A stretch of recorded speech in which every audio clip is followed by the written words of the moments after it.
Hey, what's going on, League of Fire? Steven, Fiery Red Curgan here, back for another challenge. Nice weekend of challenges here. Friday, I did the Devil's Heat Popcorn. I tried the 3.0 and the 2.0, and I had enough of them to actually beat the record for Devil's Heat 2.0, so that was pretty cool. Will you get him? And then yesterday, the 6 hot balls challenge, I actually ate 15 of those tubes, which is crazy. It took over 3 hours. Anyways, not breaking a record today, guys, so don't worry. Those that don't want to lose any records, that's not my intention. Plus, I don't do it to break other people's records. I just do it to kind of challenge myself and say, hey, well, if they can do this, can I do more? So it's the push. So I'm encouraging everybody to, hey, if you want to push me. Like, beat my records back, and let's kind of see who can go back and forth. Anyways, today I'm going to do the Tube of Terror 2.0. These are the corn nugs. I have these 3 left I bought a bunch of them. And, yeah, I've got 3 left. So I just want to eat them up, do them up, and knock these out. So with that being said, I will say the disclaimer for League of Fire. I'll kind of talk through the rules here, and then we'll kick it off and get this challenge underway. I wrote this down on a piece of paper so I don't have to reference a laptop or something. So here we go. I, Steven Curgan, am over 18 years of age, of sound mind, and have read and understood the hot sauce product disclaimer on the League of Fire website. In summary, I accept that the League of Fire, their suppliers, and manufacturers will, under no circumstances, be responsible for or liable for any claims of injury or damage arising from me consuming this product or multiples thereof. I acknowledge and agree to this fact without question. All right, got that part done. So just to explain real quick the rules here for the Tube of Terror 2.0, it's pretty straightforward. You have to have an unsealed tube, which I have 3 of them here. I'm going to do one at a time, of course. So I'll put these other 2 aside for now. And basically, first step is to open the package. So I'll go ahead and open the package here.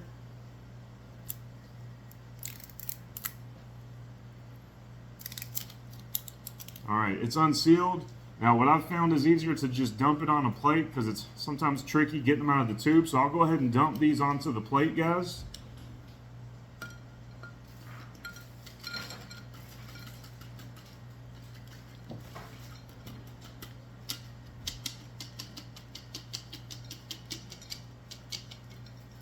All right, the tube is empty, as you can see. So we've got an empty Tube of Terror that's on the plate. And now for the rules, it's straightforward. All you have to do is start a timer, and you have 10 minutes to consume everything. So if I consume it in 5 minutes, I still have to allow and wait for the allotted 10-minute time. And then once 10 minutes is up, of course, you have to finish it within the 10 minutes, but then once the 10 minutes is up, then you have to wait for a 5-minute burn time. So ultimately, it's a 15-minute time for this challenge. Like I said, if I finish it in 5 minutes, I would still have to wait until that 10th minute is up, and then an additional 5 minutes for afterburn. After that, if I want to start an additional challenge, I have up to 1 additional minute to begin the additional challenge. So between minute 15 and 16, I need to start eating the next tube here.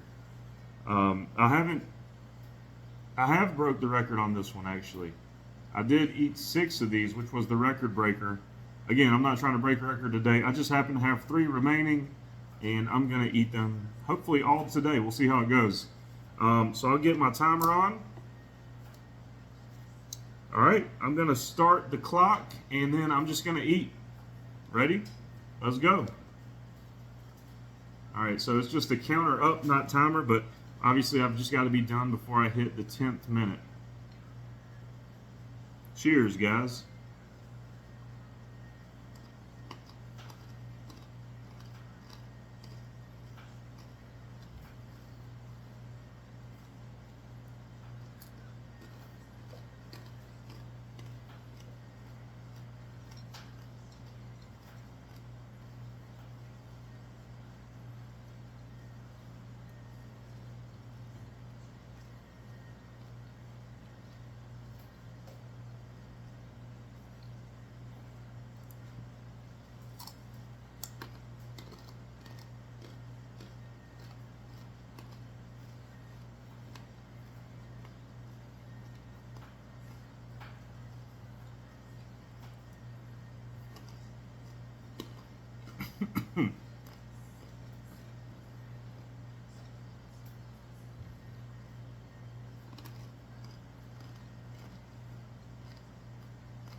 A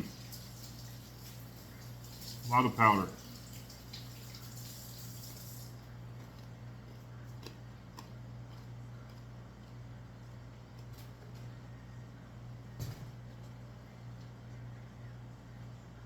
Gotta sneeze. Nothing on my hand. Just that powder really made me sneeze. So a lot of powder on these.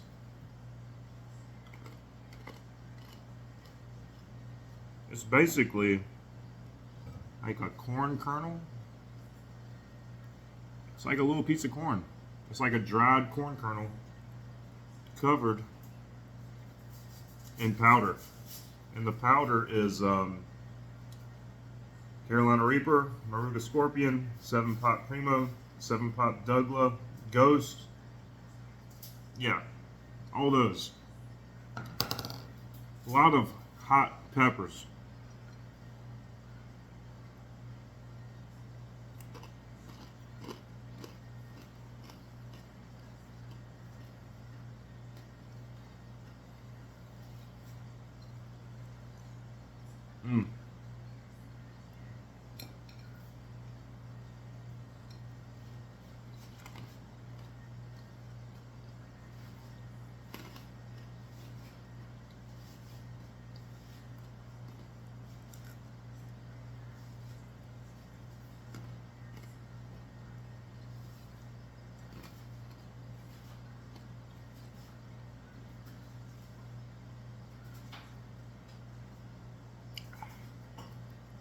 Yeah, definitely heating up, man. This is hot. If you haven't done this, it's a hot one. You could do it, but it'll definitely push you. So I would recommend trying it.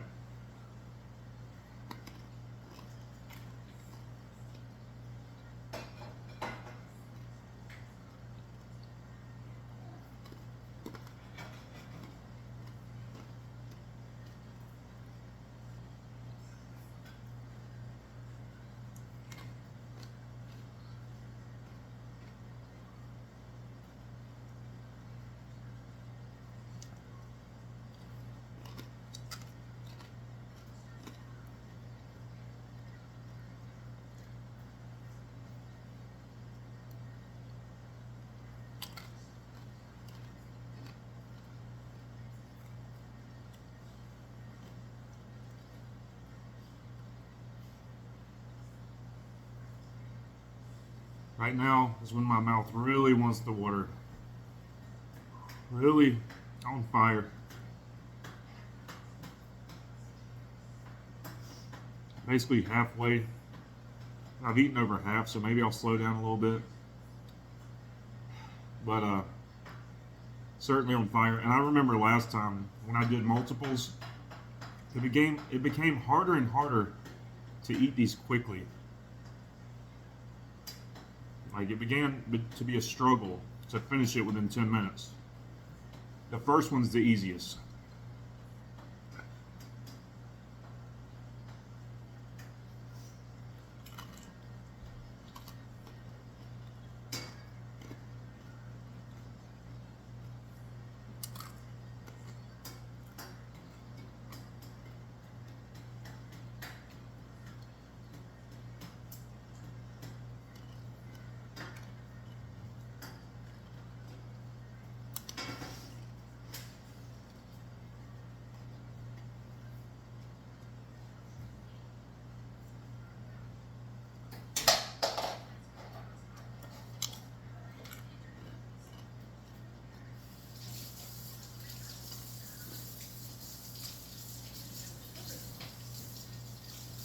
Huh?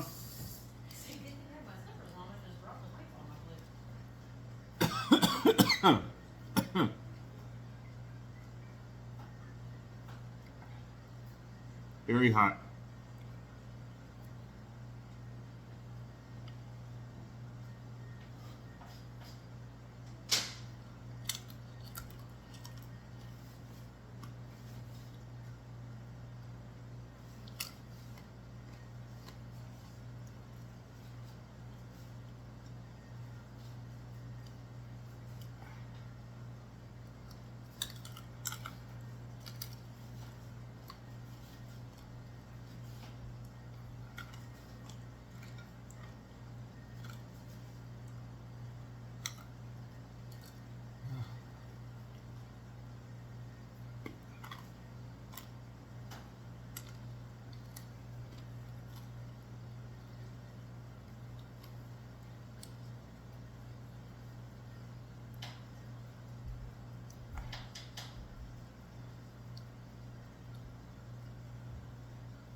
All right. So the first one's done. Again, a lot of fire going on in the mouth. This is the hottest one of the weekend. Ugh. Nose is running. Personally, this one, you get 7 points. That's pretty fair. My biased opinion, maybe, is that the 6 hot balls.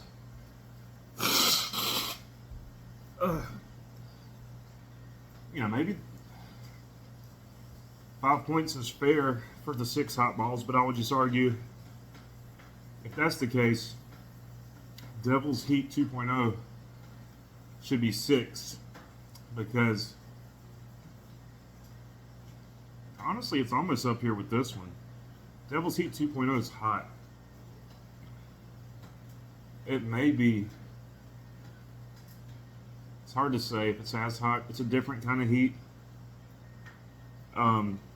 It's not that different. It burns your mouth and your throat. Can make you sweat. But Devil's Heat 2.0 is close to this heat.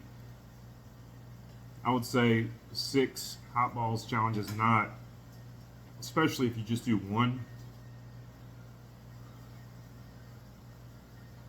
So doing a single challenge is certainly a lot easier, but it's still a challenge. So I'm not here to discredit people that don't do multiples. I'm just sharing that, like right now, dealing with that afterburn, it makes it a lot harder to do the next one. So if you haven't done Devil's Tube of Terror 2.0, I'd say you should try it. But if you have done it, I'd say you should try multiple. Alright, so we hit 10 minutes here. So I completed the challenge within the 10 minutes.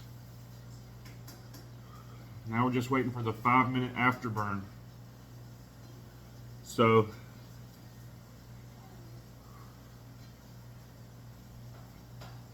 we'll watch the clock till we hit 15 here. Not sure if you guys see my shirt, Shiprocked. Not sure if you're familiar with Shiprocked, but it is an experience I highly recommend, especially and honestly only if you love rock and metal. If you love rock and metal, love going to live shows and concerts, Shiprocked is, I'm not going to say it's the ultimate festival, but it's so awesome. It's the ultimate cruise. It's a cruise that leaves from Florida. I think they've extended it now. Maybe it's 6 days now. I don't know. Maybe it's 5. But I think it's, let's just say it's a 5-day cruise. It may be more now. I haven't went in a couple years, but it's a cruise loaded with rock bands, metal bands, mainly rock. But there's some metal. They've had Lamb of God. They've had some heavy stuff. And it's awesome. So, of course, before you buy the tickets, you'll see the lineup. So you know who you're going to see. So this year, I'd turn around and show you the back of my shirt, but I don't want to go off camera. But I know Stone Sour was one of the headliners. I'm a big Slipknot fan, so seeing Corey Taylor was really cool. And I've met him because when these rockers are on the boat, they have nowhere to go, you know? Like, they're on the boat, they're hanging out, they're partying, or just enjoying the vacation also. It's so cool because you can wake up and eat breakfast and look across, and at the table next to you could be some of your favorite bands. Or I was standing in the elevator with Zakk Wylde. And then when I was leaving one day, on the first year I went, I was leaving, and I was standing beside Fred Durst from Limp Bizkit. I mean, just how cool is that? You know, like, these guys are just there. I've met lead singer from Anthrax, met a lot of bands. Seven Dust was almost like the house band for Shiprock for a while. Seven Dust was almost always there. But John's such a cool dude. John Witherspoon, if you know Seven Dust, if you've ever seen their shows, I love his emotion and passion into the music. Like, literally guaranteed if you go there, he's going to cry. And he's not being a crybaby. He just loves it. He feels the love and connection from the people, and it makes him tear up, and he's up there doing it. When he's talking, he gets a little emotional. And then they go rock out again. And it's just, I love that, man. I love the rock and metal community. To me, again, I'm biased, but to me it's the best. Not a country fan. Don't like country music. I live in South Carolina. Like, around here, I would say the most predominant music is country and rap. And then you got, like, rock. It's kind of the underground kind of thing. Of course, you've got your one-offs, right? Like your kind of hippie-ish pothead people that are into the reggae, and you've got your electronic and techno stuff. And I can appreciate almost all music, but I can't do country. Like, I just can't. It drives me nuts, honestly. I hate the sound. Like, I'm not going to sit here and hate on country, but after I say that, I'm about to do that. So, to me, country is so cliche. It's like, well, I'm from the country, and I got a tractor, and I live on a dirt road, and I got a one-eyed dog, and my wife left me, but I like to go fishing. Like, shut up, man. You don't have to prove that you're country by being super cliche. Which, honestly, a lot of rap does that too.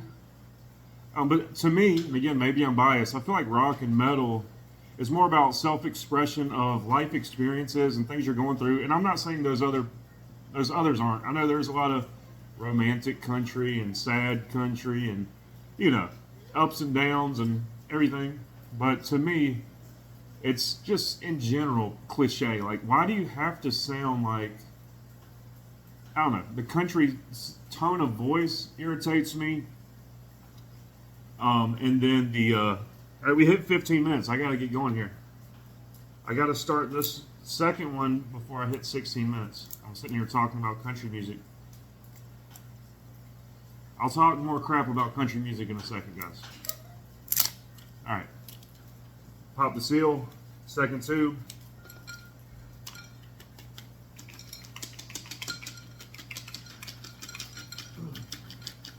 And if you like country and you're a chili head, don't be offended. Like, that's just my opinion. It's all good. All right, tube's empty. I got to hurry up, man.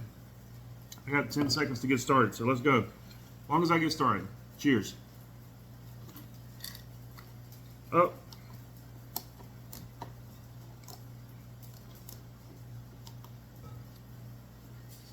All right, so I did it within 16 minutes, and I got to eat it. Oh.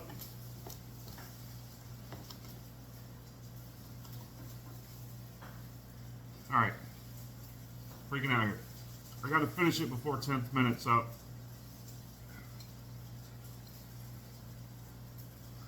I'm going to dig in, see if I can get ahead of this 10 minutes a little bit.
So much powder.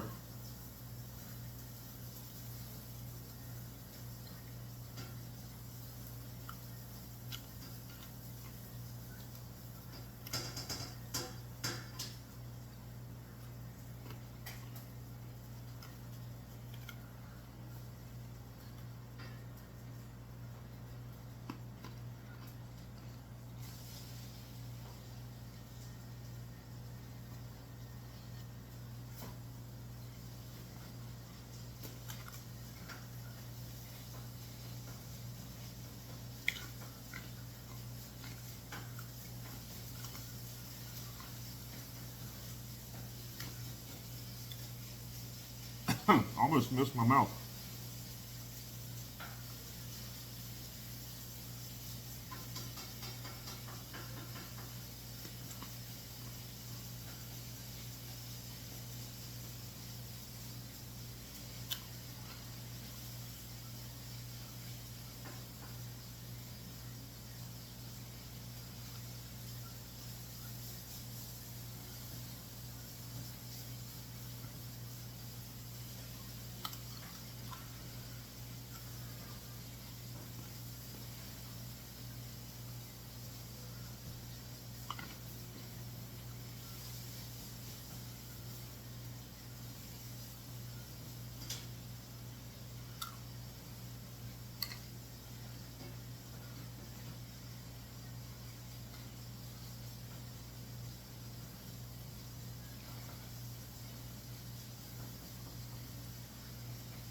A little nose sweat.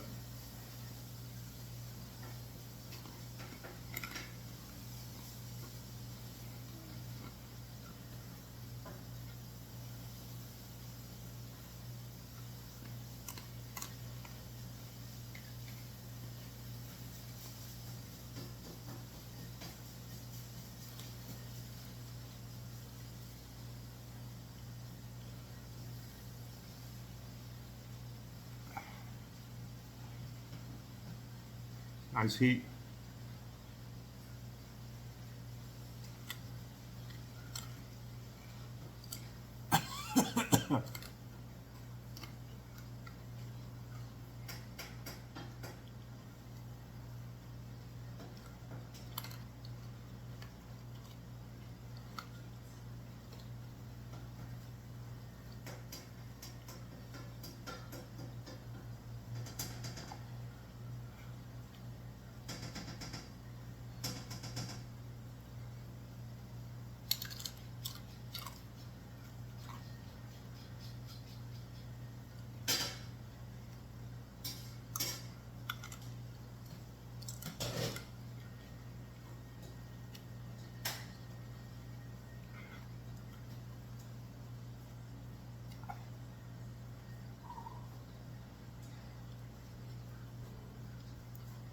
It's on fire. Doing good though. Doing good on time.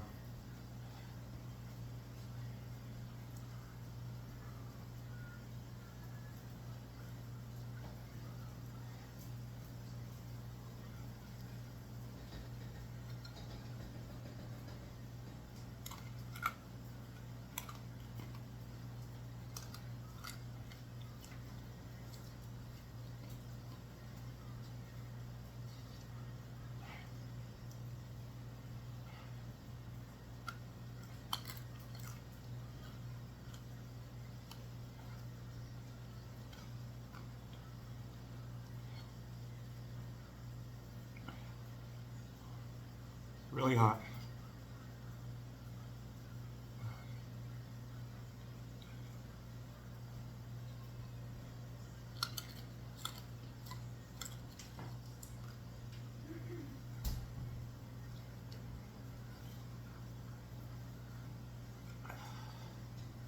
It's hot.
All right.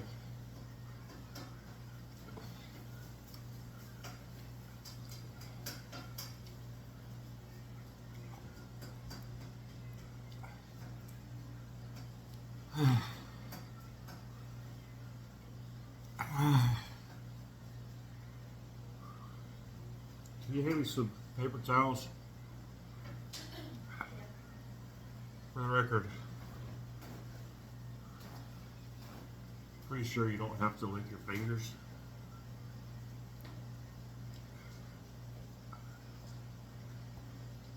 Thank you.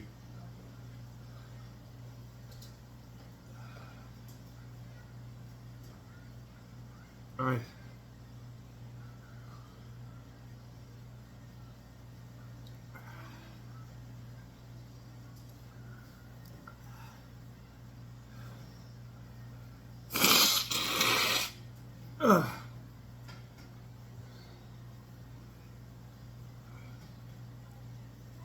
It's hot.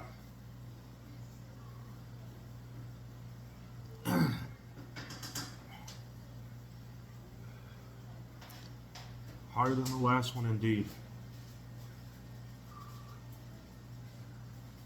Give me a second.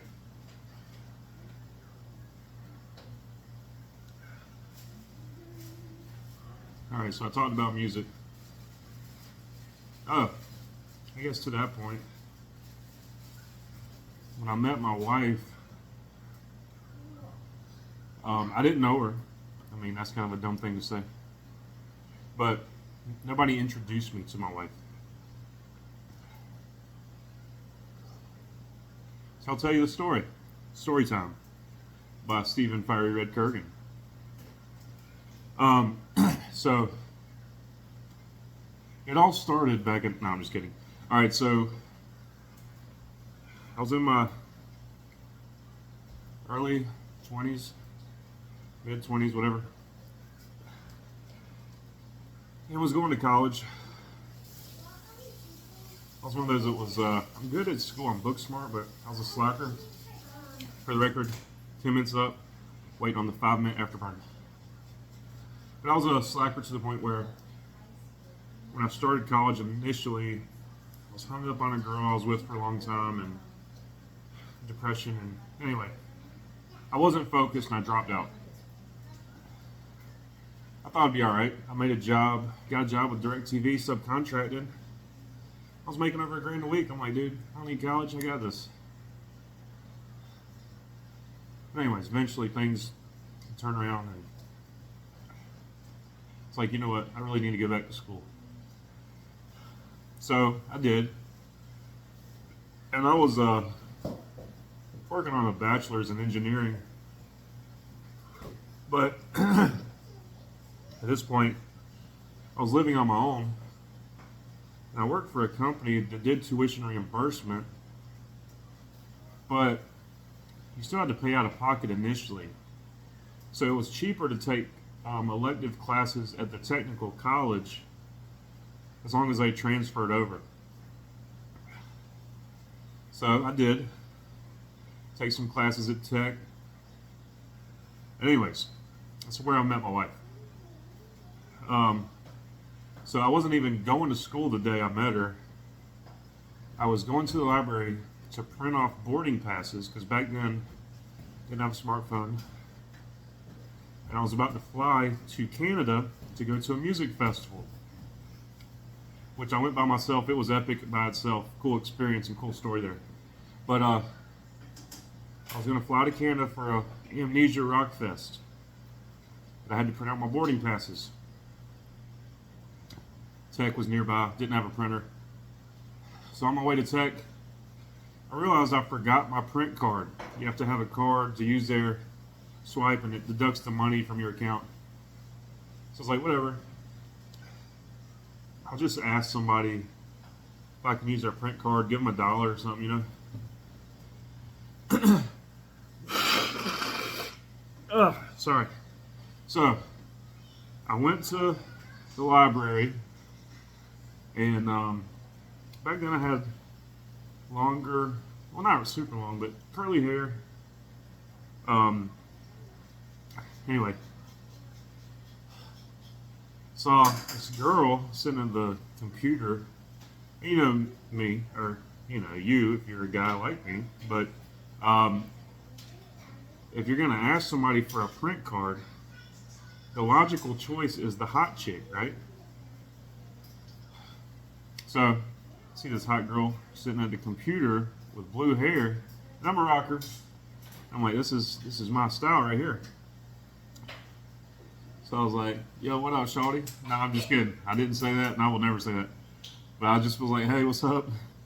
Asked her if I could use her print card. And she saw the t-shirt I had on at the time, said Carolina Rebellion. It's a big rock music festival we used to have.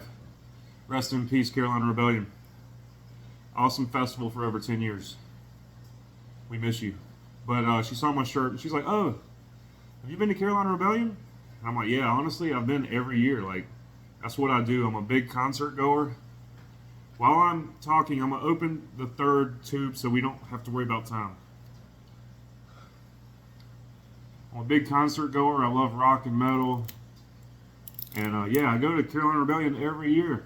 As a matter of fact, that's why I need to borrow your print card, because I'm about to fly to a rock and metal festival in Canada, and I'm printing out the boarding pass. And she was like, oh, cool. Or maybe she didn't say it like that, but she was like, oh, that's cool, you know, I'm from Canada. And I was like, oh, that's cool. So, anyways, she was telling me she liked Carolina Rebellion. She had went one year. She wasn't like an OG like me, you know, that went every year. But she enjoyed it. It was her music and her scene, and we had that in common. And then how ironic that she's from Canada, and at the time as a single guy, going to a music festival in Canada by himself, I was thinking, hey, who knows? Maybe I'll meet some hot Canadian chick while I'm up there. Little did I know, I met my hot Canadian rocker chick in South Carolina the day I flew to Canada. So yeah, that's how we initially met. And then through conversation that day, found out she worked at Buffalo Wild Wings. I had a friend that worked there. She knew him. And so I didn't think much of it. Honestly, I assumed she had a boyfriend. And I just went about my day. But then when I got back from the festival, talked to my buddy. Come to find out, he was like, yeah, you should talk to her, man. She's single. And so that's when it was like game on. All right, I'm going to start now. I got to start within 15 seconds. Cheers.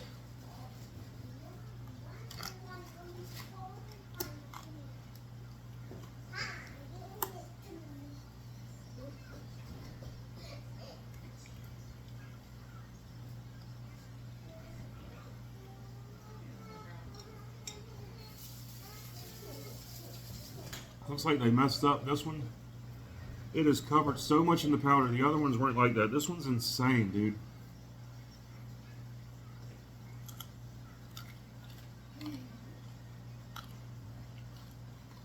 I'm going to conclude my story. Stand by.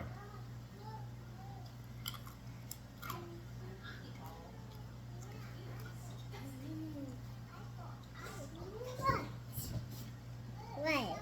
And wave. It's my boy.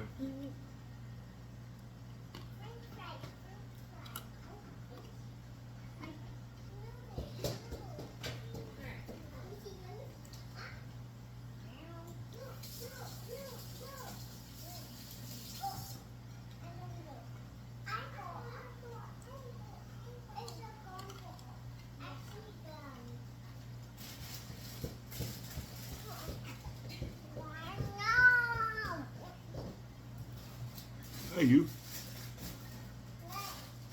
You want to wave?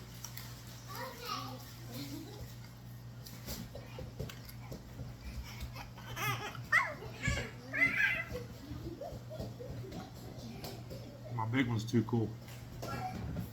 She's upstairs. Probably on her laptop.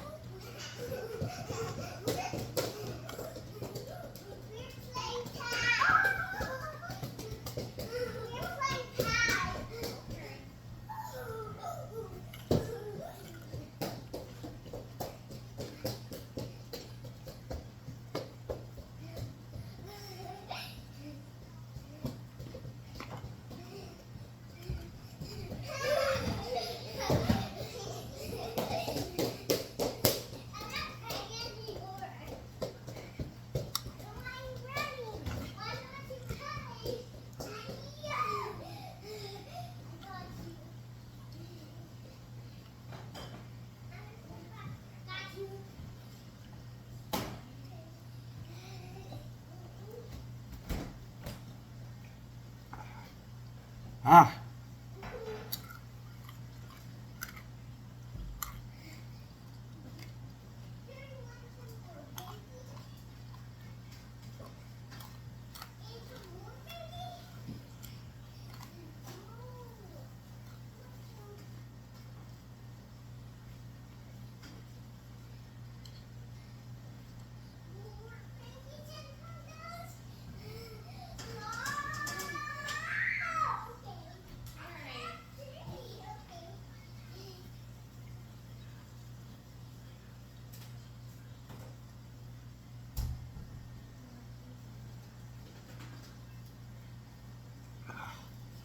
That was a mouthful.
Hey, get him off the door.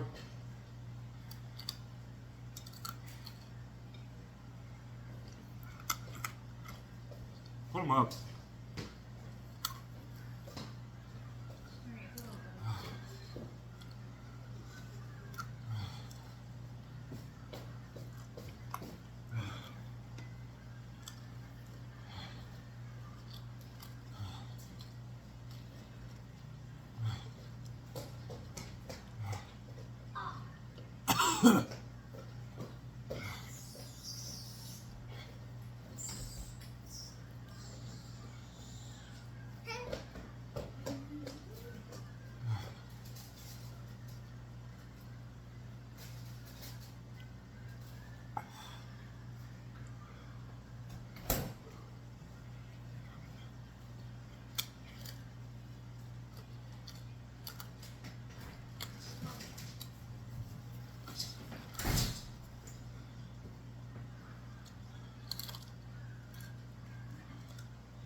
All right, it's all gone.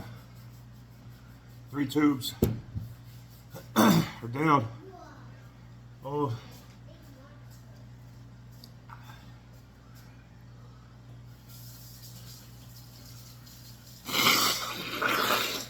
Ugh.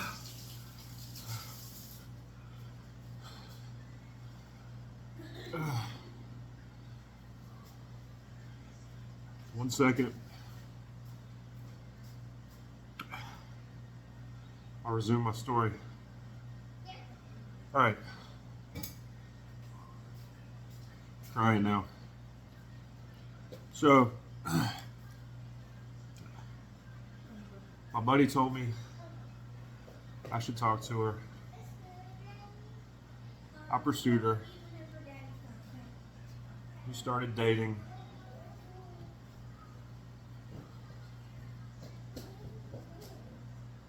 It's really hot.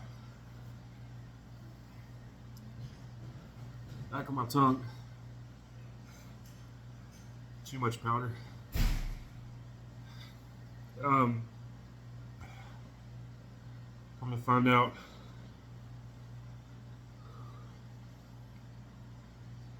her favorite band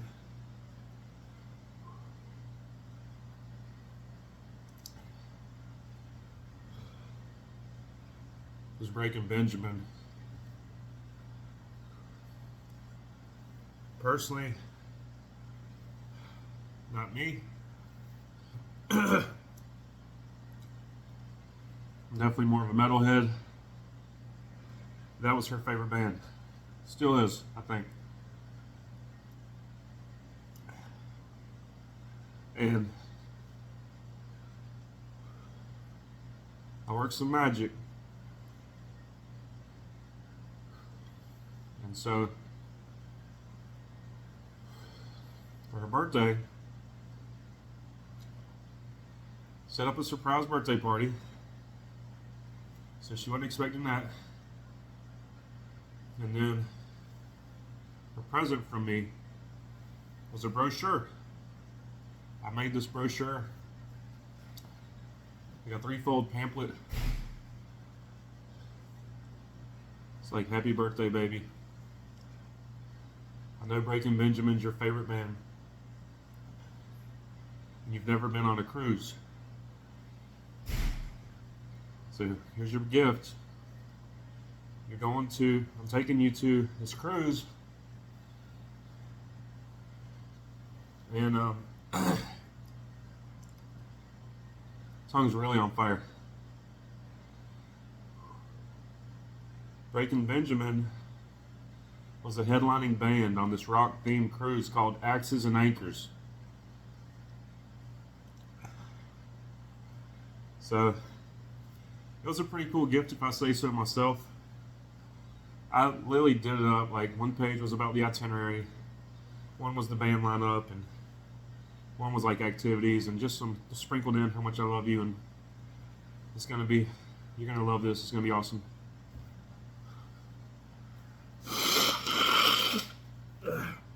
I'm not done.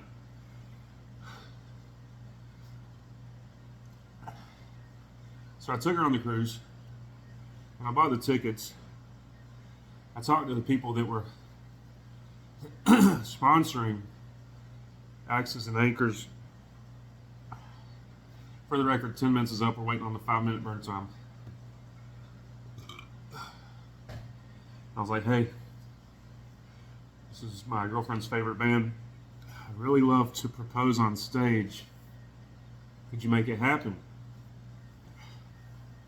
And I asked this before I bought the tickets. I was seeing if they would like guarantee it. And they're like, well, we can't make a promise because if we ask the band management now, they're probably going to say no. But if you come and bring the ring, we can ask the band directly on the boat and they'll maybe do it. So I did it. I brought her on the cruise. I snuck in the ring. I didn't want her to see it. Nice ring, by the way. I was scared to leave it from my sight. And we got in, went to our room, and shortly after I got in the room, we got in the room, the phone rang. I answered it. The phone in the room, the cruise room phone, not my cell. And I was like, hey, is this Steven? I was like, yeah. Like, hey, this is so-and-so. I hope you're not backing down, because it's going down on the main stage tonight when they headline on the first night of the cruise. So I was like, awesome, in my head. I was trying to play it smooth because she's standing beside me. I'm like, all right, thank you. And I hung up. And so I told her, hey, I told them you're like the biggest Breaking Benjamin fan. So they said they're going to let us up on the side stage to watch the band for one song. Which was BS, but it was the best thing I could come up with.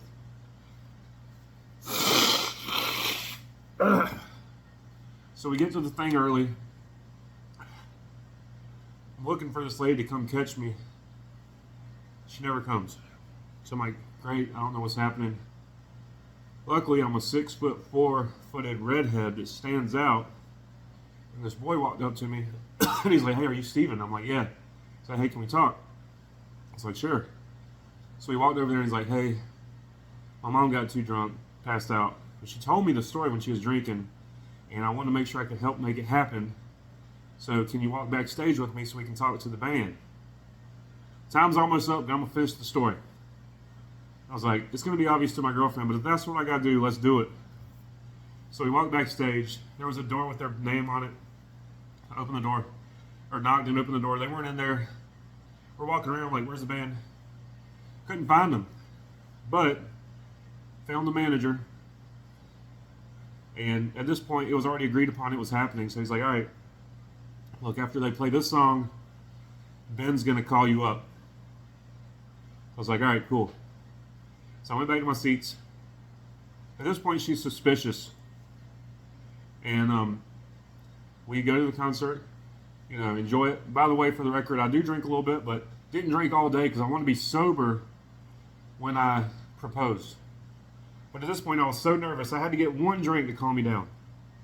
And the other point was, after the phone call, the rest of that afternoon, I spent reciting in my head over and over what I was going to say. Sure enough, Ben calls me up. I just grab her hand and go. I'm nervous. This is like a packed audience on a cruise ship, but they're the headlining band first night. Pull her up on stage. Ben hands me the microphone. And I think I remember what I said. I don't remember word for word, but I'll tell you what. I have it on video because she was suspicious and she told the people next to us whenever I pulled her hand, hey, I think he's going to propose. Can you record this?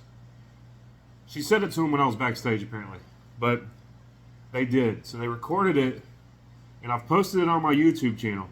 So if you want to see this, I'm not BSing, go check out my videos. It's a little bit older. I uploaded it late. It's a lot older than when I uploaded it, but still it's on there. Check it out.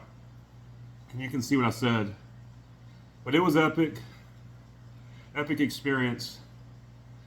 She said yes. Obviously, here we are.